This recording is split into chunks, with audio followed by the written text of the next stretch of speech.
Hello বল। নিচে দেখো। কোনো দরকার নেই, আমি আমেরিকান, সো আমার জন্য যেটা বেটার সেটা হচ্ছে শর্টস অ্যান্ড টি শার্ট। আরে এটা কি দাদি? আমি কি রাক্ষস নাকি? আমি তো মরে যাবো ওসব খেতে গেলে। লং ডিস্টেন্স রিলেশন তো তাই সবাই এত আদর করছে।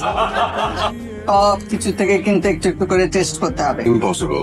ইম্পসিবল। ওরা এত শখ করে রান্না করেছে তোমার জন্য। আমেরিকা আছে এই চিনি গুঁড়া চালের পোলাও, কি সুন্দর গন্ধ দেখেছো? রান্নার সময় একেবারে সারা ঘর গন্ধে মম করতে। এই। কপালে কি হয়েছে? এটা তোমাকে অবশ্য ঘটনাটা বলা দরকার। আমি তো নৌকায় ছিলাম, নৌকা থেকে নামলাম, ঠিক যখনই আমি গাড়িতে উঠতে যাব ঠিক তখন হলো উফ, মানে কথা পেলাম। ও আচ্ছা খাওয়া শেষ করো। রিলেশন কিন্তু লং ডিস্টেন্স ভেবে হাতটা ছেড়ে দিল।